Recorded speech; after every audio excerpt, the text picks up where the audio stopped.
Makanya saya kasihan kalau anak-anak yang terjerat narkoba, terjerat dalam penyalahgunaan narkoba kemudian di penjara, itu saya kasihan. Kenapa? Kalau masuk penjara itu malah tidak akan insaf dia.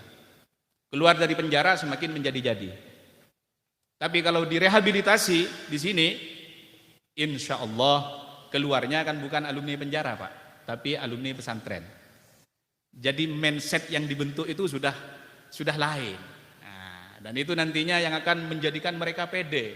Beda kalau kemudian labelnya alumni penjara. Nah, nanti ini mereka semakin menjadi-jadi.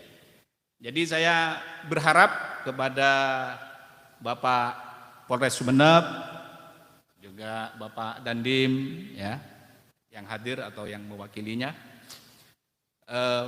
marilah kita terus bersinergi. Juga kepada BNN ya, BNN Kabupaten Sumeneb, marilah kita bersinergi bersama-sama untuk memerangi narkoba ini. Karena bayangkan, kalau generasi kita ini sudah semuanya menggunakan narkoba, atau paling tidak separuh, lebih dari separuh, misalkan di Kabupaten Sumeneb anak muda kita ini menggunakan narkoba, bayangkan kita akan kehilangan generasi muda kita di masa yang akan datang. Karena dari narkoba ini akan muncul kejahatan-kejahatan yang lain seperti mencuri dan lain sebagainya. Ini. Dan ini terbukti dan dibuktikan oleh santri-santri rehabilitasi narkoba di sini. Mereka itu Masya Allah tawuran juga demikian. Sampai ada wali santri ini yang datang ke saya, Kiai, kenapa sih nerima santri rehabilitasi narkoba katanya. Ini hanya bikin resah katanya. Ya sudahlah, pesantren itu kan seperti rumah sakit kata saya. Lah yang masuk ke rumah sakit itu kan yang bukan hanya yang sakit ringan. Ada yang juga sakit parah. Ada yang kronis. Lah yang namanya rumah sakit masa menolak? Ya tidak boleh lah. Bahkan pesantren itu harus bisa menjadi media untuk menyelesaikan problem mereka.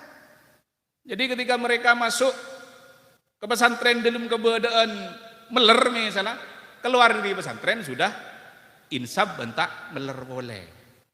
Dan saya yakin misi ini kalau terus berlangsung, ini akan menjadi amal jariahnya Bapak Bupati, Bapak Kapolres dan pemerintah Kabupaten Sumeneb. Ini akan menjadi amal jariah, Pak. Ya, karena menolong anak-anak di negeri ini merupakan kewajiban kita bersama, bukan hanya kewajiban aparat kepolisian, bukan.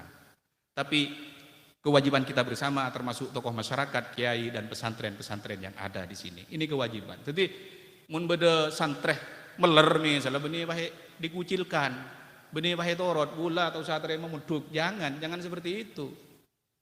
Kita harus terima, kita harus tolong itu. Karena insya Allah dengan diberikan pendidikan agama, pemahaman agama, dan dibentuk karakternya dengan akhlakul karimah, insya Allah mereka juga berubah. Bapak bisa lihat santri-santri rehabilitasi narkoba yang sudah lama di sini, lihat. Saya sering bilang bahkan lebih santri daripada santri. Kenapa saya bilang lebih santri daripada santri? Etikanya, akhlaknya coba lihat.